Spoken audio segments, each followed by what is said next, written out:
Good evening. I'm Anson, Theodore, Edwin. I'm a second year medical student.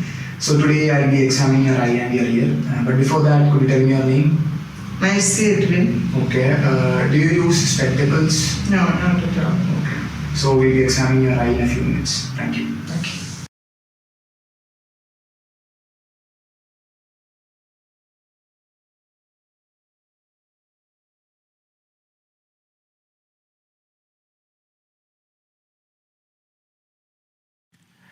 The first examination of the eye is through the visual acuity test, which is assessed with the help of a Snellen eye chart, which is kept 20 feet away from the patient.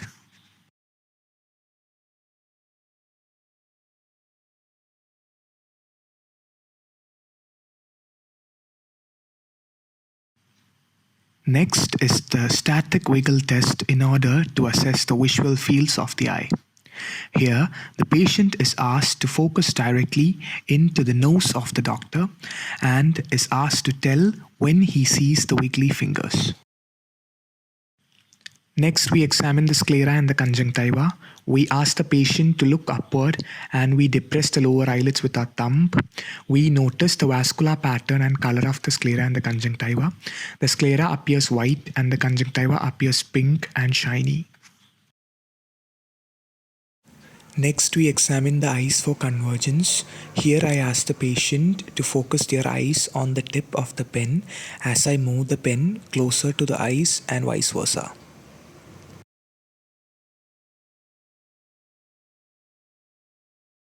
Next, we examine the pupil using the pupillary light reflex. Here, light is shown directly into each eye in order to check the pupil, and we can see that the pupil constricts when light is shown directly at them.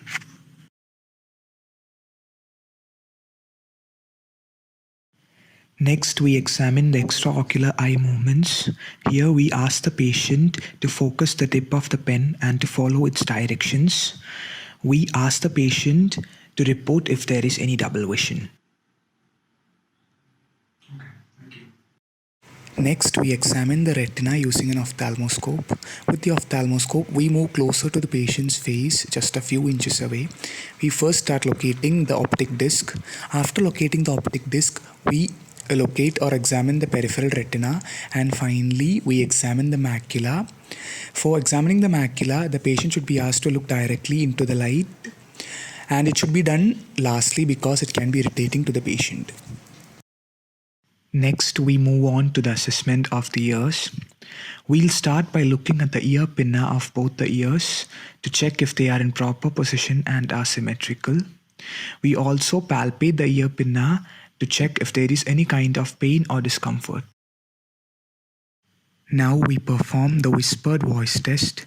Here we whisper a number or word approximately 60 cm from the patient's ear and ask the patient to repeat it.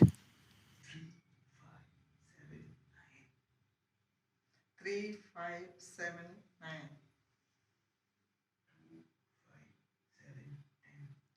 2, 5, 7, 10. Okay, good. Next, we perform the Weber test for lateralization.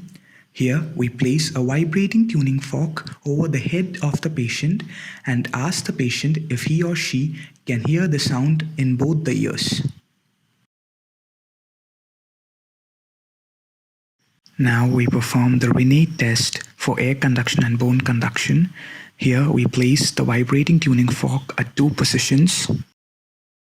The vibrating tuning fork is placed perpendicularly and at a distance of 1 cm from the external ear. This position tests air conduction.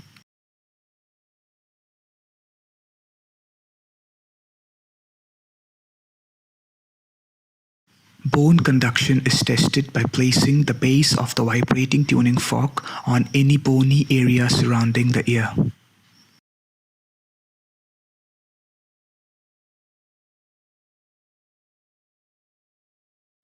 Otoscopy is performed to examine the tympanic membrane and the external auditory meatus. Gently insert the otoscope into the external auditory meatus and inspect the canal for wax, discharge information, and other abnormalities. Gently proceed down the canal until the tympanic membrane is seen.